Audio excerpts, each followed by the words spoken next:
11/11, happy Veterans Day, everybody, to the men and women who have served. Flying the flag, never a bad idea any day, but on Veterans Day especially. So 42 will be our high today. Our average for today's date is 50. So, you know, I think it's going to be a nice weekend, but I will admit that it'll be below average temperatures for each day of the weekend. So now, again, we get calls into the newsroom. Facebook and Twitter will be abuzz with the Starlink satellite train tonight. And I've done this, and I thought I should know what's going on here, but I've seen this line of, it looks like a line of spaceships going by in the sky, and you wonder what it is.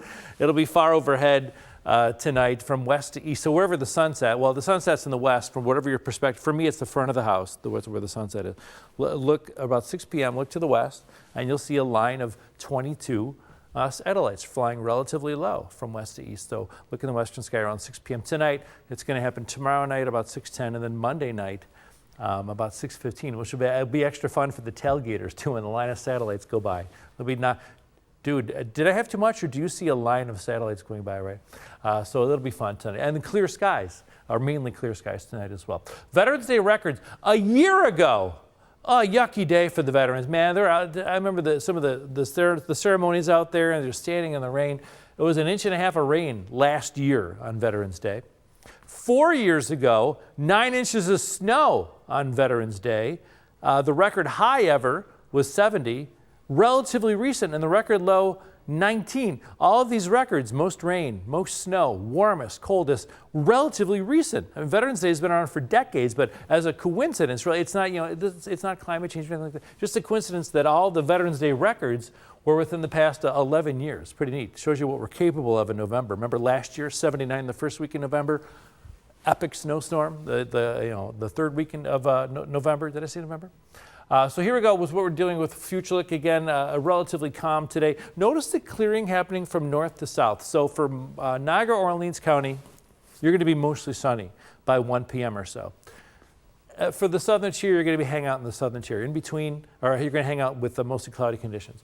For Buffalo, for Batavia, Warsaw, it's going to be improving skies, generally speaking, a mix of sun and clouds. So partly cloudy. It's going to be mostly sunny north, partly cloudy for Erie County, and then mostly cloudy for the southern tier. Eventually, we all get clearing by nighttime to see that satellite chain and to see some beautiful starry skies in western New York. Tomorrow, clear skies remain, so mostly sunny for our Sunday, mostly sunny for our Sunday night, and mostly sunny for our Monday as well. And the flying arrangement for Monday will be the wind speeds. Let's fast forward to Monday. Wind not an issue today or tomorrow, but for Monday, peak gusts 35 to 40 miles per hour. If you're tailgating, you're right about here.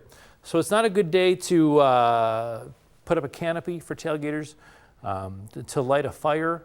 For warmth, not a good idea with the wind whipping off the lake like that. It does die down a little bit for the game itself. It'll be a breezy game, but the peak winds will be during the day on Monday. So just plan for windy conditions if you're tailgating. So fair skies today, clearing from north to south, a little bit more cloud cover for the southern tier, 42 degrees.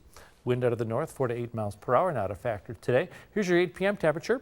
Temperatures fall to about 32 overnight. That's where we start for our beautiful Sunday. Mostly sunny, calm, mid-40s. Starry skies again for Sunday. Monday for Bills fans, again, windy during the day. Gusts between 35 and 40 miles per hour from the southwest and later from the west. Mostly sunny, though, highs in the low 50s. And for the game itself, the wind does weaken. For the game itself, most people don't bundle in back up. But you don't really, if you're from Buffalo, you don't really bundle up for 42 degrees. But, an extra layer is never a bad idea when it says windy.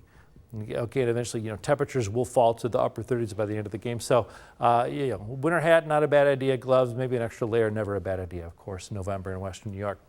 So 50s during the day Monday, but breezy, downright windy perhaps. Temperatures Tuesday calming down with the wind, but the temperatures falling down to the upper 40s for our high temperature. Back into the 50s we go for Wednesday and Thursday with, generally speaking, fair skies. Our next good chance of rain across western New York is Thursday night into Friday. And again, considering what we're capable of in November, this is a nice week of forecast across all of our zones.